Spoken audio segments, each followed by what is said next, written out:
العالمين والصلاة والسلام على رسوله الكريم وعلى آله وصحبه أجمعين। আজকের দর্শে আলোচ্য বিষয় আমরা আল্লাহর ইবাদত করব। আল্লাহ তাআলা আমাদেরকে তার ইবাদতের জন্যই সৃষ্টি করেছেন, কিন্তু কেমন ইবাদত করব? আমরা জানি প্রত্যেক ইবাদত কবুল হয় একটা মাত্র ভিত্তিতে। সেই ভিত্তির নাম কি স্বামী ভাই? সেই ভিত্তির নাম কি? যে ভিত্তির উপরে ভরসা করে আমাদের ইবাদত কবুল হয় সে ভিত্তির নাম কি? আল্লাহর ওলি। সেই ভিত্তির নাম হলো তাওহীদ। তাওহীদ ছাড়া কোনো ইবাদত আল্লাহর কাছে কবুল হবে না। যদি কোনো মানুষের ভিতরে শিরক থাকে, আল্লাহ সেই মুশরিকের ইবাদত কবুল করবেন না যতক্ষণ না সেই ইবাদত শিরক মুক্ত হয়েছে। এমনকি বড় শিরক তো দূরের কথা, ছোট শিরক যদি হয়, ছোট শিরক কাকে বলে? ছোট শিরক কি? লোক দেখানো কোনো কাজ ছোট শিরক। রিয়া যাকে বলে, লোক দেখানি কাজ। আল্লাহ হাদিসে কুদসি মহান আল্লাহ বলছেন যে মান আমিলা আমালান আশরাকা ফীহি মা'ইয়া গায়রি তারাকতুহু ওয়া শিরকা। যে ব্যক্তি এমন কোন কাজ করে যে কাজের মধ্যে সে আমাকে অন্য কাউকে আমার শরীক করে, তাহলে আমি তার আমলও বর্জন করি, তার শিরকও বর্জন করি। আমল সহ শিরক সহ তার আমলকে বর্জন করি, মানে গ্রহণ করি না। তাহলে বোঝা গেল যে ইবাদত কবুল হওয়ার মূল ভিত্তি হলো তাওহীদ। আর ইবাদত কবুল হওয়ার শর্ত হলো দুটো। প্রথম শর্তটা কি? ইখলাস। ইবাদত করবেন কার জন্য? আল্লাহর জন্য। আর কিভাবে করবেন, কি উপায়ে করবেন, কোন পদ্ধতিতে করবেন? দ্বিতীয় শর্ত হলো তরিকায়ে মুহাম্মদ। মুহাম্মদ রাসূলুল্লাহ সাল্লাল্লাহু আলাইহি ওয়াসাল্লামের তরিকা অনুযায়ী যদি না হয়, তাহলে সেই ইবাদত আল্লাহ তাআলা কবুল করবেন না, কোনো মতে কবুল করবেন না। এখন আমরা দেখব আজকের যে আলোচনা সেটা হচ্ছে যে আল্লাহ রাসূল সাল্লাল্লাহু আলাইহি ওয়াসাল্লামের তরিকায় কেমন ইবাদত ছিল। ইবাদতে অতিরঞ্জন ছিল না অবজ্ঞা অবহেলা ছিল? নিশ্চয়ই দুটির মধ্যে একটা নয়। আল্লাহ তাআলা আমাদেরকে সৃষ্টি করেছেন আমরা বেশি ইবাদত করব তাই দেখার জন্য, না ভালো ইবাদত করব তা দেখার জন্য? সবচেয়ে বেশি ভালো ইবাদত করব লিনাবলুয়াকুম আইয়ুকুম আহসানু আমালা। ভালো ইবাদত করতে হবে, বেশি করা কোনো জরুরি নয়। আল্লাহ নবী সাল্লাল্লাহু আলাইহি ওয়াসাল্লাম বেশি বেশি ইবাদত করতেন না বেশি ভালো ইবাদত করতেন? মা আয়েশা যখন আল্লাহ নবী সাল্লাল্লাহু আলাইহি ওয়াসাল্লামের তাহাজ্জুদের বর্ণনা, তারাবির বর্ণনা দিচ্ছেন, তখন বলছেন যে তিনি 4 রাকাত পড়তেন। ফালা তাসআল আন হুসনিহিন্না ওয়া তুলিহিন। কিভাবে লম্বা সুন্দর করে নামাজ পড়তেন সে বিষয়ে তুমি জিজ্ঞাসাই করো না। আর আমরা তারাবি পড়ি, বিশেষ করে যারা 20 রাকাত পড়ে, কাকের দানা খাওয়ার মতো, মুরগির ধান খাওয়ার মতো ঠক ঠক করে ঠুকে দিয়ে প্রথম রাকাতে একটা ছোট্ট সূরা, দ্বিতীয় রাকাতে কুল আল্লাহু আহাদ, হয়ে গেল 20 রাকাত, আধ ঘন্টার মধ্যে শেষ। না, ফালা তাসআল আন হুসনিহিন্না ওয়া তুলিহিন, সুন্দর করে লম্বা করে তিনি পড়তেন। সুতরাং তার পদ্ধতি অনুযায়ী আমাদেরকে যথাসাধ্য চেষ্টা করে ইবাদত করতে হবে, তবেই আল্লাহ কবুল করবেন, নচেত না। এখন ইবাদত করব বেশি বেশি না বেশি ভালো? বেশি ভালো। কোন ইবাদতের ব্যাপারে আমাদের বাড়াবাড়ি করে করলে চলবে না, বাড়াবাড়ি করা যাবে না। মহান আল্লাহ বলছেন মা তাহা মা আনজালনা আলাইকাল কুরআন লিতাশকা। হে নবী, আমি তোমাকে কষ্ট দেওয়ার জন্য কোরআন অবতীর্ণ করিনি। কোরআন অবতীর্ণ করেছি তোমাকে কষ্ট দেওয়ার জন্য না। তেমনি আল্লাহ তাআলা বিধান যে আমাদেরকে দিয়েছেন, আর পুরো ইসলামটাই হচ্ছে মুসলিমদের জন্য জীবন বিধান। এই বিধান তোমাদেরকে কষ্ট দেওয়ার জন্য দিইনি, বরং তোমাদের স্বস্তির জন্য দিয়েছি। এমনকি জিহাদ, মানুষ হত্যা করা, এই মানুষ হত্যা করা কি জন্য বিধান দিয়েছি? বাঁচার জন্য। যুদ্ধ কিসের জন্য? বাঁচার জন্য। কিসাসের বিধান দিয়েছি, খুনের বদলে খুনের বিধান দিয়েছি। এটা কিসের জন্য? ওয়ালাকুম ফিল কিসাসি হায়াত, এটাও তোমাদের বাঁচার জন্য, জীবন আছে। প্রত্যেক বিধান দিয়েছি তোমাদের বাঁচার জন্য, তোমাদেরকে কষ্ট দেওয়ার জন্য কোন ইবাদত, কোন বিধান আমি দিইনি। এতে রোজার আয়াতে আল্লাহ তাআলা বলেছেন ইউরিদুল্লাহু বিকুমুল ইউসরা ওয়া লা ইউরিদু বিকুমুল উসরা।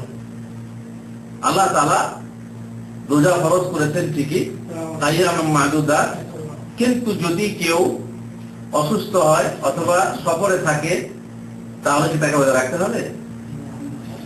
এখানে জোর জবরদস্তি নেই, তার কষ্ট হবে রেখো না, কিন্তু হ্যাঁ সেই রোজাটা কি করতে হবে? পরে কাজা করে নিতে হবে।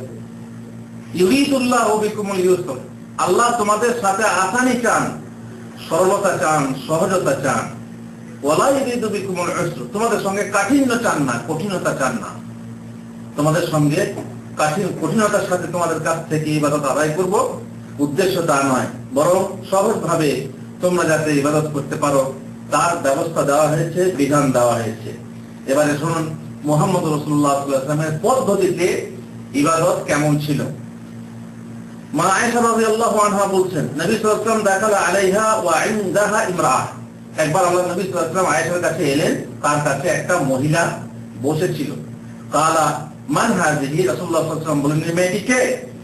মা আয়েশা বললেন, হাযিহি ফুলানা তুযকারু মিন সালাতিহা, এ হচ্ছে অমুক মহিলা যে প্রচুর নামাজ পড়ে। রাসূলুল্লাহ সাল্লাল্লাহু আলাইহি ওয়াসাল্লাম বললেন, মা আলাইকুম বিমা তুতিকুন ফাওয়াল্লাহি লা ইয়ামাল্লুল্লাহ হাত্তা তামাল্লু, যাও বেশি নাম করো, বেশি নাম করো না, বেশি নামাজ পড়ার দরকার নেই, তোমরা যথাসাধ্য নামাজ পড়ো, যেটা পারবে সেইটা সেই অনুযায়ী সেই পরিমাণের নামাজ পড়ো, এটা নিয়মিত ভাবে করে যাবে। একদিন বিশকে একদম হাজার রাকাত পড়লেন তারপর কালাম করতে পারলেন না, না এরকম না, যেরকম পারবে ঠিক সেই অনুযায়ী তোমরা আমল করো। এই জন্য যে আল্লাহ তাআলা ক্লান্ত হন না, সওয়াব দিতে কি আল্লাহ ক্লান্ত হবেন? আল্লাহ তাআলা সওয়াব দিতে ক্লান্ত হবেন না, বরং তোমরা ইবাদত করতে ক্লান্ত হয়ে যাবে। সুতরাং তোমরা যেটা পারবে, যা সাধ্য মতো তোমরা কাজ করে যাও। ওয়া কানা আহাব্বুদ দীন ইলাইহি মা দামা মা সাহিবুহু আলাইহি, রাসূলুল্লাহ সাল্লাল্লাহু আলাইহি ওয়াসাল্লামের কাছে সবচেয়ে প্রিয় দিন ছিল, ইবাদত ছিল এমন আমল যে আমল লাগাতার করে যাওয়া হয়, একটানা করে যাওয়া হয়, অবিরত করে যাওয়া হয়, মানে নিরবচ্ছিন্ন ভাবে করে যাওয়া হয়। যেমন তাহাজ্জুদ পড়ুন, তাহাজ্জুদ পড়ে যান, চাহে 2 রাকাত হোক, রাতে 2 রাকাত 4 রাকাত, সব মামুলি মুশকিল, কিন্তু আপনি প্রত্যেক রাতে পড়ে যান। এ নয় যে এক রাতে আপনি 20 রাকাত পড়লেন, পরের রাতে কিছুই নাই। চাষের নামাজ 8 রাকাতও পড়া যায়, তাই না? কমসে কম করাটা 2 রাকাত। তো যেটা পারবেন আপনি 2 রাকাতই পড়ুন, কিন্তু এক টানা পড়ে যান। এই হলো আল্লাহ রাসূল সাল্লাল্লাহু আলাইহি ওয়াসাল্লামের কাছে পছন্দনীয় আমল ছিল, যেটা করতেন তিনি সেটা করে যেতেন। যেমন আসরের পরে সুন্নত আছে, আসরের পরে সুন্নত নেই, কিন্তু আল্লাহ রাসূল সাল্লাল্লাহু আলাইহি ওয়াসাল্লাম একবার জোহরের নামাজের পর, জোহরের ফরজের পর যে সুন্নত পড়তে হয় 4 রাকাত, সেটা ছুটে গিয়েছিল। ফলে একদিন আসরের পরে কাজা করেছিলেন, আর সেটা বরাবরই করে গেছিলেন। বোঝা গেল কি যে আল্লাহ রাসূল সাল্লাল্লাহু আলাইহি ওয়াসাল্লাম সেই আমল পছন্দ করতেন যে আমলকারী লাগাতার বা এক টানা নিরবচ্ছিন্ন ভাবে অবিরাম অবিরত করে যায়। অন্য এক হাদিসে রাসূলুল্লাহ সাল্লাল্লাহু আলাইহি ওয়াসাল্লামের বাড়িতে মা আয়েশার কাছে 3 ব্যক্তি এসে উপস্থিত হলো। ইয়াসআলুনা আন ইবাদাতিন নবী সাল্লাল্লাহু আলাইহি ওয়াসাল্লাম, তারা আল্লাহর নবী সাল্লাল্লাহু আলাইহি ওয়াসাল্লামের ইবাদত কেমন ছিল সেই বিষয়ে জিজ্ঞাসাবাদ করতে লাগলো। মা আয়েশাকে বললেন যে আল্লাহ রাসূল সাল্লাল্লাহু আলাইহি ওয়াসাল্লাম কিভাবে ইবাদত করেন, কখন ইবাদত করেন। তো তিনি বললেন যে আল্লাহ রাসূল সাল্লাল্লাহু আলাইহি ওয়াসাল্লাম কখনো কখনো প্রথম রাতে ঘুমান, শেষ রাতে উঠে নামাজ পড়েন, কখনো প্রথম রাতে নামাজ পড়েন, শেষ রাতে ঘুমান, এইভাবে ঘুমান এবং নামাজ পড়েন ইত্যাদি ইত্যাদি।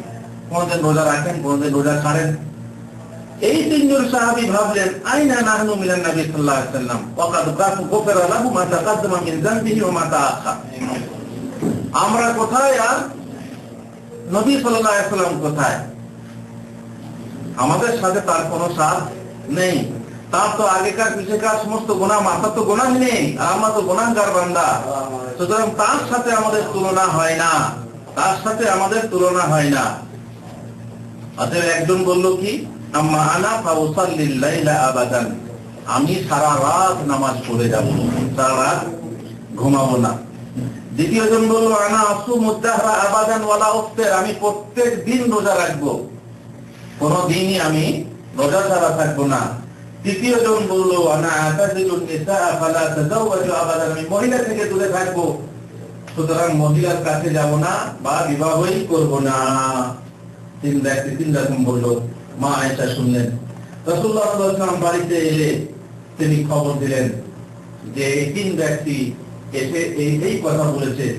সুতরাং রাসূলুল্লাহ সাল্লাল্লাহু আলাইহি ওয়াসাল্লাম বেরিয়ে গিয়ে মসজিদে বেরিয়ে গিয়ে বললেন, আনতুমুল্লাযিনা কুনতুম কাযা ওয়া কাযা, তোমরা তোমাদের মধ্যে কে আছে যে এই কথা বলেছে, সারা রাত রোজা রাখবো, প্রত্যেক দিন সারা রাত নামাজ পড়বো, প্রত্যেক দিন রোজা রাখবো, আর মহিলার কাছে যাব না। কে কে বলেছো? আমা ওয়াল্লাহি ইন্নী লা আখশাকুম লিল্লাহ, তোমাদের মধ্যে সব থেকে যদি কেউ আল্লাহকে বেশি ভয় করে সে কে? আমি। আমার থেকে বেশি কেউ আল্লাহকে ভয় করে? আছে কেউ? আল্লাহকে ভয় করবে কে বেশি? যে বেশি চিনবে। তো আল্লাহ রাসূল সাল্লাল্লাহু আলাইহি ওয়াসাল্লাম ছাড়া অন্য কেউ কি আল্লাহকে বেশি চিনতে পারে? তাহলে আমি সব থেকে বেশি আল্লাহকে চিনি। ওয়াস্তাকুল্লাহ, আর আমি তোমাদের মধ্যে সব থেকে পরেজগার মুত্তাকি। কিন্তু আমি আসুম ও উফতির, রোজা রাখি আবার রোজা ছাড়ি। রোজা রাখি রোজা ছাড়ি বলতে ফরজ রোজা না, নফল রোজা। রোজা রাখি এবং ছাড়ি। উসাল্লি ওয়া আরকুদ, নামাজ পড়ি এবং ঘুমাই। আর তোমরা কি বললে? সারা রাত নামাজ পড়বো, প্রত্যেক দিন রোজা রাখবো। ওয়া আতাযাওয়াজুন নিসা, আমি মহিলার সাথে সংসর্গ গ্রহণ করি, বরং আমার কটা স্ত্রী আছে?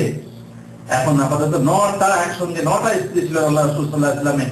তারপর তিনি বললেন, ফামান রাগিবা আন সুন্নতি ফালাইসা মিন্নি, সুতরাং যে আমার সুন্নাত থেকে, আমার তরিকা থেকে, আমার পদ্ধতি থেকে মুখ ফিরিয়ে নেবে সে আমার দলভুক্ত নয়। তাহলে আল্লাহ রাসূল বলছেন যে আমি ঘুমাবো এবং নামাজ পড়বো, আপনি বলছেন না আমি সারা রাত নামাজ পড়বো। বাড়াবাড়ি হলো না? এটা এক ধাপ বাড়াবাড়ি। রাজা যত বলে পারি সব দলে বলে তার সদব না, রাজা যা বলছে তার থেকে বেশি কারা বলে পারি সদব, সেরকম বলতে হবে না। আমি তোমাদের রাজা, আমি কি করছি দেখো। আমি যেমন ঘুমাই নামাজ পড়ি, তোমাদেরও উচিত সেই রকম ঘুমানো এবং নামাজ পড়া। সারা রাত নামাজ পড়বে, তাহলে আমার তরিকার খেলাফ হলো।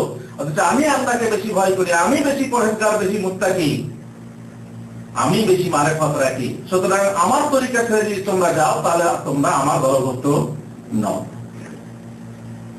অন্য এক হাদিস রাসূলুল্লাহ সাল্লাল্লাহু আলাইহি ওয়াসাল্লাম বলেছেন, হালাকাল মুতানাফফিউন, যারা দিনের ব্যাপারে বাড়াবাড়ি করে, নিজের পক্ষ থেকে কঠোরতা অবলম্বন করে, তারা ধ্বংস হবে। নিজের পক্ষ থেকে বাড়াবাড়ি করে অনেকে কষ্ট করে। যেমন মসজিদে এসেছি, মসজিদে কারেন্ট নেই, একজন পাখা করছে, ওই যে তালের পাখা মেটা দেশে পাড়া হয় না, শহরে হয়, পাখা করাচ্ছে। তো একজন বলছে মসজিদে এসেছিস কষ্ট কর, হাওয়া খাচ্ছিস কেন? স্বামী ভাই এই কথাটা বলা ঠিক যে মসজিদে আল্লাহর জন্য কষ্ট করতে হবে, পাখা করানো যাবে না। আপনার কারেন্ট নেই সেটা আলাদা কথা, কারেন্ট থাকলে আপনি চালাবেন না। আল্লাহর রাস্তে কষ্ট করে আমি নামাজ পড়বো, মসজিদে কষ্ট করবো, ফ্যান চালাবেন না। এগুলো হচ্ছে কি? নিজের পক্ষ থেকে বাড়াবাড়ি, নিজের পক্ষ থেকে কষ্ট এবং বাড়াবাড়ি। যেমন এই ব্যাপারে একটা হাদিস আছে, সেখানে বলা হয়েছে যে আল্লাহ রাসূল সাল্লাল্লাহু আলাইহি ওয়াসাল্লাম একবার খুতবা দিচ্ছিলেন, জুমার খুতবা দিচ্ছিলেন। ইযা হুয়া বিরাজুলিন কায়েম, একটা লোককে দেখলেন সামনে রোদে দাঁড়িয়ে আছে, মেম্বারে খুতবা দিচ্ছেন, সামনে বাইরে রোদে দাঁড়িয়ে আছে। তার নাম হচ্ছে আবু ইসরাইল। কি ব্যাপার, দাঁড়িয়ে আছে কেন? বললেন, সাহাবারা বললেন হচ্ছে আবু ইসরাইল নাযারা আন ইয়াকুমা ফিশ শামস, উনি নজর মেনেছেন যে রোদে দাঁড়িয়ে থাকবেন, বসবেন না, ছায়া গ্রহণ করবেন না, কথা বলবেন না, রোজা রাখবেন। কটা কথা হলো? 4টে। তিনি দাঁড়িয়ে থাকবেন, রোদে দাঁড়িয়ে থাকবেন, ছায়া গ্রহণ করবেন না, কথা বলবেন না, কারোর সঙ্গে কথা বলবেন না। কারোর সঙ্গে কথা না বলা কোন ইবাদত নাকি? সেই মারিয়ামের যুগে ছিল, মারিয়ামকে বলা হয়েছিল, মারিয়াম তোমাকে যে ছেলে সম্পর্কে কেউ জিজ্ঞাসা করে তাহলে তুমি বলো যে আমি আমি রোজা, কি বলে, রোজা রাখার নজর মেনেছি, আমি রোজা রেখেছি। সুতরাং আজকে আমি কারোর সঙ্গে কথা বলবো না। আমাদের ধর্মে, আমাদের দিনে, আমাদের শরীয়তে আছে নাকি রোজা রাখলে কথা বলতে হয় না? কথা বলা নিষেধ, তাহলে সর্বনাশ হলো।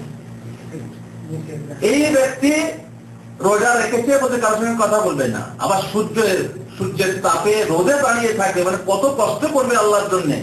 এইভাবে নিজেকে কষ্ট দিয়ে আল্লাহর ইবাদত করতে পছন্দ করেছিল, নজর মেনে নিয়েছিল। রাসূলুল্লাহ সাল্লাল্লাহু আলাইহি ওয়াসাল্লাম বললেন, মুরুহু ফালিয়াতাকাল্লাম, ওকে আদেশ করো ও যেন কথা বলা বন্ধ না করে, কথা বলে। ওয়ালিয়াস্তাজিল, আর ছায়া গ্রহণ করে। ওয়ালিয়াকাদ, এবং বসে। ওয়ালিয়াতিমা সাওমা, আর রোজাটা যেন পূর্ণ করে। তেমন রোজা ছাড়া সবগুলো বাড়াবাড়ি। রোজা ঠিক আছে, রোজা রাখো, কিন্তু ছায়া গ্রহণ করবে না কেন, বসবে না কেন, কথা বলবে না কেন, এগুলো হচ্ছে বাড়াবাড়ি। এই যখন আবু বকর সিদ্দিক রাদিয়াল্লাহু আনহু দেখলেন হজ করতে গিয়ে এক মহিলা কথা বলে না, কি ব্যাপার, মহিলা কথা বলে না কেন? তো বলছে উনি এইভাবে ভাবছেন যে কথা না বললে পুরো লাভ আছে, কিংবা নজর মেনেছেন। তো বললেন, বলো এটা জাহেলি যুগের কাজ, এই সকল নিজের তরফ থেকে কথা না বলা ইত্যাদি, এগুলো হচ্ছে বাড়াবাড়ি। আবার এক মহিলার জন্য শুনেছেন, যে মহিলাকে কোনো প্রশ্ন করলে সে কোরআনের আয়াত দিয়ে জবাব দিত। যদি বলা হতো তোমার ছেলে কয়টা, ছেলেপুলে কয়টা, তখন সে এমন যতগুলো ছেলে পেলে সেই রকম একটা আয়াত কোরআন থেকে পাঠ করত। যদি তোমার বয়স কত, তো বয়স যত হতো সেই রকম কোন কোরআনের আয়াত থাকলে কোরআনের আয়াতটা পাঠ করত। এটা কি ঠিক? মানুষের মহিলা মানে কসম করেছিল নাকি নজর মেনেছিল যে কথার মধ্যে বেশি পাপ, বেশি পাপ কিসে হয়? কথার মধ্যে হয়। সুতরাং কথাই বলবো না, আর কথা বলবো তো কোরআন ছাড়া আর কথা বলবো না। যে কোনো কথা, সংসারের কথা কোরআনের আয়াত দিয়ে বলতো। হাফেজ ছিল, এই জন্য মুখস্থ ছিল, যে কোনো কথা কোরআনের আয়াত দিয়ে বলতো। এটা কি ঠিক না? এগুলো হচ্ছে বাড়াবাড়ি, এগুলো হচ্ছে বাড়াবাড়ি। সুতরাং আল্লাহ রাসূল সাল্লাল্লাহু আলাইহি ওয়াসাল্লাম বাড়াবাড়ি পছন্দ করতেন না, আল্লাহ পছন্দ করেন না। তাই বলছেন যে হালাকাল মুতানাত্তিউন, যারা কঠোরতা অবলম্বন করে তারা ধ্বংস হোক বা ধ্বংস হয়ে গেল। আবু হুরায়রা থেকে বর্ণিত, রাসূলুল্লাহ সাল্লাল্লাহু আলাইহি ওয়াসাল্লাম বলেছেন, ইন্নাদ দীনা ইউসর, দ্বীন হচ্ছে সহজ, দ্বীন সহজ। নামাজ দাঁড়িয়ে পড়তে হয়, তাই না? দাঁড়িয়ে না পড়তে পারলে বসে, বসে না পড়তে পারলে শুয়ে, না পড়তে পারলে ইশারা, ইশারা যদি করতে না পারে মনে মনে। খুব সহজ, দিন সহজ, কঠিন না। এরকম করলে তো হবে না। অনেকে দেখবেন নামাজই পড়ে না। কেন নামাজ পড়ে না? ছেলের মা নামাজ পড়ে না, বা ছেলে বারে বারে পেশাব করে দিচ্ছে, বাবা কাপড় নাপাক হয়ে থাকছে, কতবার ধোবো, কতবার নামাজ পড়বো, তারপরে নামাজ পড়বো না। একজনকে জিজ্ঞাসা করবেন নামাজ পড়েন না কেন, বলতে হুজুর আমার উযু থাকে না। তো উযু না থাকে নামাজ হবে না? উযু না থাকে নামাজ হবে না? ও ভাবছে কি উযু ছাড়া নামাজ হবে না। সুতরাং আমার যখন উযুই থাকে না, তার মানে হাওয়া বেরোনো অথবা পেশাব বেরোনোর রোগ আছে। যখন উযুই থাকে না তখন নামাজের কি? এক মহিলা এরকম সবসময়ই ঋতু, মাসিক ঝরে সবসময় খুন থাকে তার, তো তাকে বলা হচ্ছে নামাজ পড়ে না কেন, বলছে আমি তো সবসময় নাপাক থাকি, নামাজ পড়বো কি করে? এগুলো এক একটা ওযর, এক একটা সুবিধাবাদী আর কি। এরা হচ্ছে সুবিধাবাদী, একটা ওযর পেলে বা আল্লাহর নামাজ বন্ধ করে দেয়। কিন্তু না, দিন হচ্ছে সহজ, দিন হচ্ছে সহজ। শুয়োর খাওয়া হালাল না হারাম? কিন্তু কোন সময় হালাল? হারাম। এমন পর্যায়ে আসবে, এমন সময় আসবে তোমার জন্য শুয়োর খাওয়াও হালাল হয়ে যাবে। দিন কঠিন না। সুতরাং দিনকে মানতে চেষ্টা করো, দিন হচ্ছে সহজ। ওয়ালা ইউশাদ্দাদ দীনু ইল্লা গালাবাহ, যে ব্যক্তি দিনের ব্যাপারে কঠিনতা করবে, দিন তার উপরে কি হয়ে যাবে, মানে গালেব হয়ে যাবে, জয়ী হয়ে যাবে। দিনকে সে পারবে না। ফাসাদ্দিদু ওয়া কারিবু ওয়া আবশিরু ওয়াস্তাঈনু বিল গাদওয়াতি ওয়ার রাহাতি ওয়া শাইইন মিনাদ দুলজা। সুতরাং তোমরা মধ্যম পন্থা অবলম্বন করো, তোমরা সোজা পথে থাকো, সোজা পথে যাওয়ার চেষ্টা করো, মধ্যম পন্থা অবলম্বন করো। তোমরা সুসংবাদ নাও, আর সকাল সন্ধ্যা ও রাতে কিছু অংশ ইবাদত করার মাধ্যমে সাহায্য নাও। 24 ঘন্টা ইবাদত করতে যেও না, কারণ দিন সহজ। দিন খবরদার কঠিন দেব না। অবসর সময় উদ্যমশীল মনে আল্লাহর ইবাদত করো। যে সময় ইবাদত করে তৃপ্তি পাওয়া যায় এবং তা মনে ভারী বা বিরক্তিকর না হয়, আর তাহলেই অভিষ্ট লাভ করতে পারবে। যেমন বুদ্ধিমান মুসাফির উক্ত সময়ে সফর করে এবং যথাসময়ে সেও তার সবারই বিশ্রাম গ্রহণ করে, ধীরে চলে, তাড়াহুড়ো করে না, আর তার ফলে সে গন্তব্যস্থলে পৌঁছে যায়। নচেত এমন অবস্থা হবে কচ্ছপ আর খরগোশের মতো। খরগোশ খুব ছোট্ট, খুব ছোট্ট, তারপরে হঠাৎ করে বললো অনেক দূরে আসছে, একটু জিরিয়ে নি, জিরিয়ে নিল আর ঘুম চলে যাচ্ছে, এদিকে কচ্ছপ ধীরে ধীরে ধীরে ধীরে পার হয়ে গেল। আমাদের দেশে একটা কথা আছে, শিশিরের ট্যান। শিশির বুঝেন কাকে বলে? রাত্রের বেলায় যে ঘাসের ডগায় শিশিরের রেখা ধরে, সেই শিশিরের ভিজে পানিতে, সেই শিশিরের ভিজে পানিতে কি এক প্রকার মাছ আছে, পুকুর থেকে উঠে এসে মাছটা যায়, মাছটা যায়, তারপরে অনেক দূর যায়, অনেক দূর, যতদূর ঘাস পায় ততদূর যায়। যখন সূর্য উঠে যায় আস্তে আস্তে শিশির কি হয়ে যায়, শুকিয়ে যায়। মাছটা কিন্তু আর পানিতে ফিরে আসতে পারে না, বিধায় সেই রোদ্রের তাপে মাছ ডাঙাতে, মাছ পথে কি হয়ে যায়, মারা যায়। এই জন্য শিশির ট্যান। কোন কোন যুবক দেখবেন কোন কোন ব্যাপার খুব সাংঘাতিক ব্যাপার, প্রথম প্রথম নামাজ ধরেছে, আল্লাহু আকবার, মসজিদে এসে হুজুরকে বিরক্ত করে দেয়, হুজুর আপনি এখনো ঘুমিয়ে আছেন, ওঠুন ওঠুন। হ্যাঁ, তারপরে দেখবেন কিছুদিন পর আবার ঠান্ডা হয়ে গেছে। এইরকম না, বরং দিন হচ্ছে সহজ, দিনকে সহজ ভাবে মানতে শেখো।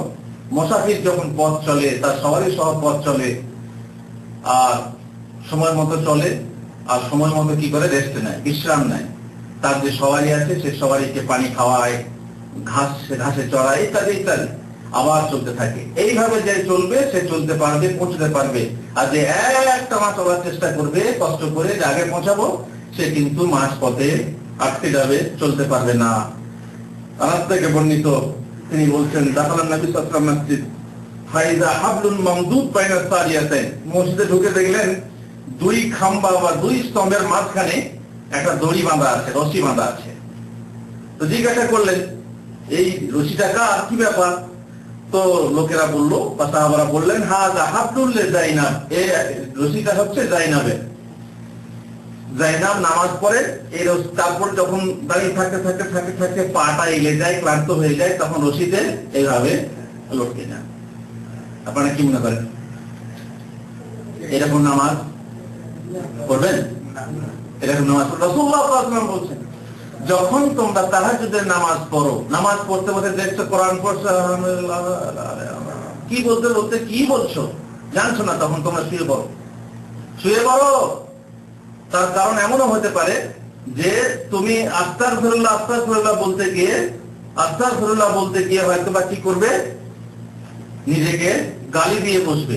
সুতরাং নিজেকে গালি দিয়ে বসো না। হ্যাঁ, আস্তাগফিরুল্লাহ বলার সময় নিজেকে গালি দিয়ে বসো না।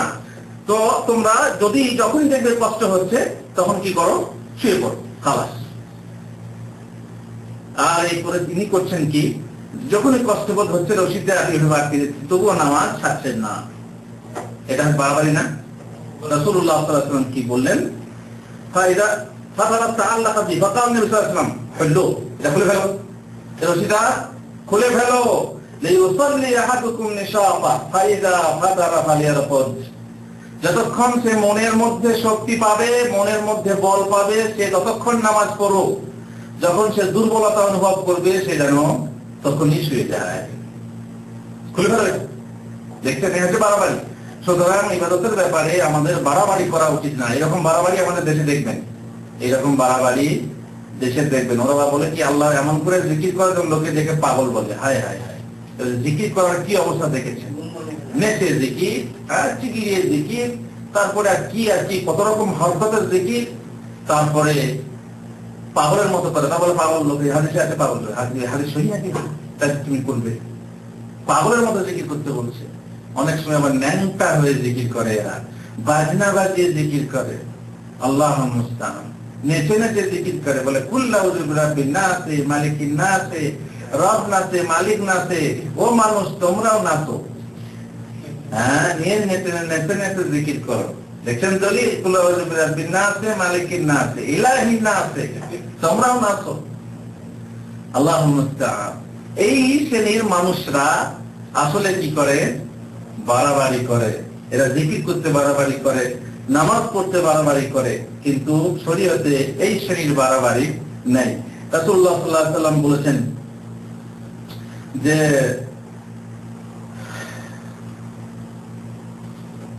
ইযা নাইসা আহাদুকুম ওয়া হুয়া ইউসাল্লি, যখন তোমাদের মধ্যে নামাজ পড়তে পড়তে কেউ ঢুল আসবে, কারণ এভাবে তন্দ্রাচ্ছন্ন হবে, ফরজ নামাজ না, ফরজ নামাজ তো পড়তেই হবে, কিন্তু নফল নামাজের কথা, তন্দ্রাচ্ছন্ন হলে সে যেন শুয়ে যায় যতক্ষণ পর্যন্ত তার ঘুম চলে যায়। ঘুম চলে গেলে, তন্দ্রা চলে গেলে আবার উঠে সে নামাজ পড়বে। فإن أحدكم إذا صلى وهو ناعس لا يدري لعله يذهب يستغفر فيسب نفسه। হয়তো ইস্তেগফার করতে গিয়ে নিজেকে, একটু আগেই বললাম, নিজেকে গালি দিয়ে বসবে। আপনারা শুনেছেন যে একটা লোক ওই যে মদ খেয়ে নিজে নেশার ঘরে কিংবা কোনো কিছুর ঘরে নামাজ পড়তে গিয়ে প্রথমে দাঁড়িয়ে তকবীর দিতে হয়, কি বলে? আল্লাহু আকবার। কি বলতে হয়? আল্লাহু আকবার। প্রথম বলছে কি? আল্লাহু আকবার। আল্লাহু আকবারের জায়গায় কি বলেছে? আল্লাহু আকবার, আল্লাহুল মুস্তাআন। যেখানে আল্লাহু আকবার বলতে হয়, আল্লাহু আকবার না বলে কি বলে ফেলছে? নেশার ঘরে বলছে আল্লাহু আকবার। এই সৌদিরা বলেন আল্লাহু আকবার, বলতে বলতে অভ্যাস হয়ে গেছে। তো আল্লাহু আকবারের জায়গায় আছে আল্লাহু আকবার বলছে কেন? যেহেতু সে নেশার ঘরে আছে, ঘুমের ঘরে থাকলেও সে যেন খবরদার নামাজ না পড়ে, কারণ ইস্তেগফার করতে গিয়ে সে নিজেকে গালি দিয়ে বসবে। দাদা বলতে গাধা বলে বসবে, দাদা বলতে গাধা বলতে সর্বনাশ হবে না? হবে না?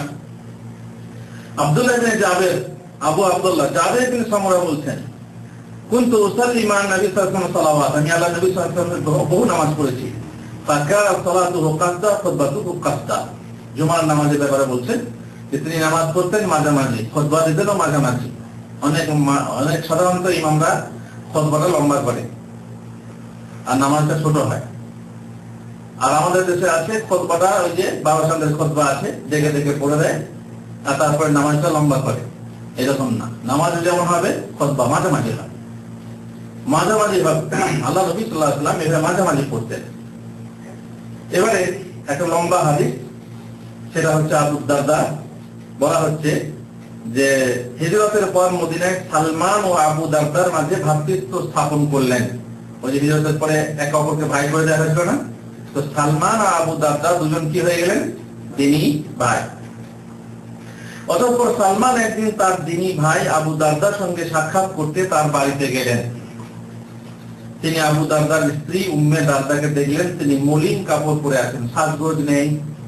মহিলারা সাধারণত স্বামী থাকলে কি করে থাকে? একটু গোছগাছ করে সাজগোজ করে থাকে, কিন্তু তিনি গিয়ে দেখলেন যে সাজগোজ করেনি, এমনি সাদাসিধে একদম মলিন অবস্থায় মহিলা আছে। সুতরাং তিনি তাকে বললেন, তোমার এই অবস্থা কেন উম্মে দারদা? যেন তোমার স্বামী নেই, বিধবা মেয়ের মতো হয়ে আছো। আর আমাদের বাংলাতে বলে যে মেয়ের স্বামী উদাসীন সে বিধবার মতো জীবন যাপন করে। তার মানে যে মেয়ের দিকে তার স্বামী তাকিয়ে দেখে না, তার প্রতি কোনো আকর্ষণ নেই, সে মেয়ে বিধবা। সে সেজে কি করবে? সে বিধবার মতো জীবন যাপন করবে। কি ব্যাপার, তোমার এই অবস্থা কেন? তিনি বললেন, তোমার ভাই আবু দারদার দুনিয়ার কোনো প্রয়োজন নেই, দুনিয়ার দিকে তিনি তাকিয়েও দেখেন না, আমার দিকে তাকিয়েও দেখেন না। ইতিমধ্যে আবু দারদাও এসে গেলেন এবং তিনি তার জন্য খাবার তৈরি করলেন। অতঃপর তাকে বললেন, তুমি খাও, কেন আমি রোজা রেখেছি। দিনের বেলা মেহমানকে বলছেন, সালমানকে বলছেন, তুমি খাও, আমি রোজা রেখেছি। তিনি বললেন, যতক্ষণ না তুমি খাবে আমি খাবো না। যদি কেউ নফল রোজা রাখে তার সঙ্গে জোর করা যায় না? যায়। নফল রোজা ভেঙে দেওয়া যায়, তাই না? ফরজ রোজা আলাদা কথা। যতক্ষণ না তুমি খাবে আমি খাবো না। সুতরাং আবু দারদা নফল রোজা ভেঙে দিয়ে তার সঙ্গে খেলেন। অতঃপর যখন রাত এলো, তখন শুরু রাতেই আবু দারদা নফল নামাজ পড়তে শুরু করে দিলেন। এদিকে বাইরে মেহমান বসে আছে, মেহমান ছেড়ে তিনি নামাজ পড়তে শুরু করলেন। সালমান তাকে বললেন, এখন শুয়ে যাও, এখন শো, এখন শুরু রাত, এখন শো। সুতরাং তিনি শুয়ে গেলেন। কিছুক্ষণ পর আবার তিনি বিছানা থেকে উঠে নফল নামাজ পড়তেন। না, নামাজের প্রতি এত মহব্বত, ইবাদতের প্রতি এত মহব্বত সাহাবাদের। আসলে বেশি মহব্বত করতে গিয়ে এই ধরনের অতিরঞ্জন হয়ে যায়, কিন্তু অতিরঞ্জন করাটাও ঠিক না। সালমান বলেন, ঠিক না, এখন তুমি শো, আবার শো। আবার সালমান বলেন, শুয়ে যাও। অতঃপর যখন রাতের শেষ অংশ এসে পৌঁছল, 2/3 হয়ে চলে গেল, শেষকালে 1/3 এসে পৌঁছলো, তখন তিনি বললেন, এবার উঠে এখন তুমি তাহাজ্জুদ পড়ো, নফল পড়ো। সুতরাং তারা দুজনে একত্রে নামাজ পড়লেন। অতঃপর সালমান তাকে বললেন, জানো নিশ্চয়ই তোমার উপর তোমার প্রভুর অধিকার আছে, প্রভুর অধিকার আছে, তুমি তার ইবাদত করবে। তেমনি তোমার প্রতি তোমার আত্মার অধিকার আছে, নিজের আত্মার অধিকার আছে যে তুমি একটু ঘুমিয়ে রেস্ট নেবে, এবং তোমার প্রতি তোমার পরিবারের তোমার স্ত্রীরও অধিকার আছে যে তুমি তার কাছে তার বিছানায় শুয়ে তার হক আদায় করবে। অন্যান্য বর্ণনায় আছে তোমার সাথে যে সাক্ষাৎ করতে এসেছে তোমার মেহমানেরও হক আছে, তারও হক আদায় করবে। অতএব প্রত্যেক হকদারকে তার হক আদায় করে দাও। এর হক মেরে প্রভুর জন্য ইবাদত করবে চলবে না, এর হক মেরে ওকে দেবে তা চলবে না। প্রভুর হক মেরে মেহমানের হক মেরে তুমি বিবিকে দেবে তাও চলবে না। এক ভাইকে দেখা করতে গেলাম, বলছে ভাই কি বলছেন তাড়াতাড়ি বলুন, আপনার ভাবি 5 মিনিট সময় দিয়েছিল। মাশাআল্লাহ, ভাবি তো খুব মানে ব্যাপার দেখছি, মানে আমার হকটা মেরে মেহমানের হক জিয়ারতকারীর হক মেরে ভাবিকে দেবে, এটা কি ঠিক? না, মোটেই ঠিক না। অনেকে দেখবেন মোবাইল বন্ধ করে রাখে, মোবাইলে জবাব দেয় না। জবাব দেয় না কেন? না সে আল্লাহর ইবাদত করে, বন্ধ রেখে দেয়, পড়াশোনা করে না। কিন্তু হক আছে, যে তোমার সঙ্গে টেলিফোনে যোগাযোগ করতে চাচ্ছে তারও তো হক আছে, তার হকটা তো আদায় করো। ঠিক আছে, যে সময়ে একান্ত জরুরি সময়, ঠিক আছে সে সময় কথা বলো না, কিন্তু সব সময় তুমি বন্ধ করে রাখবে, তুমি বলবে না ব্যস্ত, এটা কিন্তু ঠিক না। প্রত্যেকের হক আছে, সুতরাং এই প্রত্যেক হকদারকে নিজের হক আদায় করো। এই কথা রাসূলুল্লাহ সাল্লাল্লাহু আলাইহি ওয়াসাল্লামকে বললে আল্লাহ রাসূল সাল্লাল্লাহু আলাইহি ওয়াসাল্লাম বললেন, সাদাকা সালমান, সালমান যা বলেছে যা করেছে সব ঠিক। আবু দারদা এই আচরণ ঠিক ছিল না, ঠিক নয়।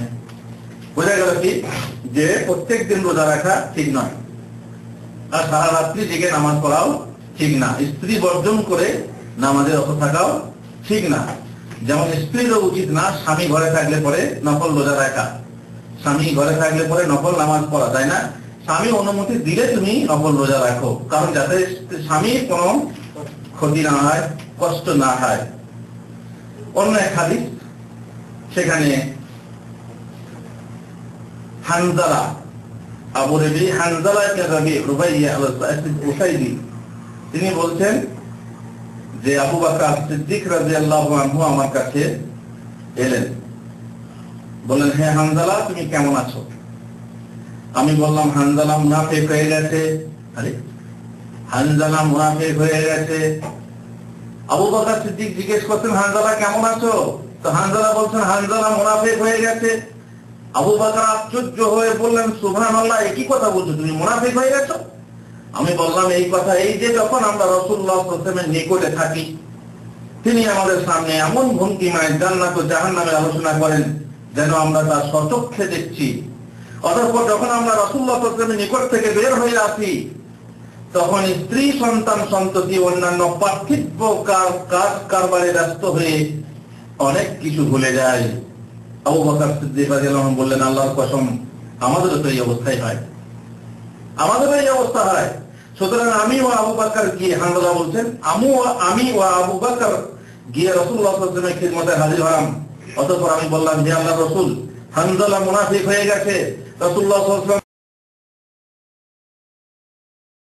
বললেন সে কি কথা? আমি বললাম হে আল্লাহর রাসূল, আমরা যখন আপনার নিকটে থাকি তখন আপনি আমাদেরকে জান্নাত জাহান্নামের কথা এমন ভাবে শোনান যেন আমরা চোখে দেখছি জান্নাত জাহান্নাম আমাদের সামনে রয়েছে, আর তখন যে মনের ভয়টা, যে আশা, যে লোভ থাকে, অতঃপর আমরা যখন আপনার নিকট থেকে বের হয়ে যায় এবং স্ত্রী সন্তান সন্ততি ও কাজ কারবারে ব্যস্ত হয়ে পড়ি, তখন ওই সব কথা অনেকটাই ভুলে যায়। এই কথা শুনে রাসূলুল্লাহ সাল্লাল্লাহু আলাইহি ওয়াসাল্লাম বললেন, ওয়াল্লাযী নাফসি বিয়াদি লাউ তাদুমুনা আলা মা তাকুনুনা ইনদি ওয়া ফি যিকরি লাতাফাহাতকুমুল মালায়েকা আলা ফুরুশিকুম ওয়া ফি তুরুকিকুম ওয়ালাকিন ইয়া হামদালা সাআতাম ওয়া সাআ। সেই সত্তার কসম যার হাতে আমার প্রাণ আছে, যদি তোমরা সর্বদা এই অবস্থাতে থাকতে, যে অবস্থাতে তোমরা আমার নিকটে থাকো এবং সর্বদা আল্লাহর স্মরণে মগ্ন থাকতে, আল্লাহর জিকির সবসময় করতে, তাহলে ফেরেশতারা তোমাদের বিছানায়, তোমাদের পথে এসে তোমাদের সাথে মুসাফা করত, ফেরেশতা মুসাফা করতেন। কিন্তু হে হানজালা, সর্বদা মানুষের এক অবস্থা থাকে না, কিছু সময় ইবাদতের জন্য আর কিছু সময় সাংসারিক কাজকর্মের জন্য। কখনো সংসারের কাজও করতে হবে আর কখন আল্লাহর ইবাদত করতে হবে, আল্লাহ স্মরণ করতে হবে। সুতরাং আমাদের নিয়ম হচ্ছে এইরকমই যে আমরা ইবাদতের মধ্যম পন্থা অবলম্বন করব, না বাড়াবাড়ি করব আর না অবজ্ঞা করব। যেমন রাসূলুল্লাহ সাল্লাল্লাহু আলাইহি ওয়াসাল্লাম করতে বলেছেন আমরা ঠিক সেরকম করব। তরিকায়ে মুহাম্মাদি ছাড়া কোন ইবাদত আল্লাহর কাছে কবুল হবে না। আল্লাহ তাআলা আমাদেরকে তৌফিক দেন। ওয়া সাল্লাল্লাহু আলা নবিয়িনা মুহাম্মদ ওয়া আলা আলিহি ওয়া সাহবিহি আজমাইন।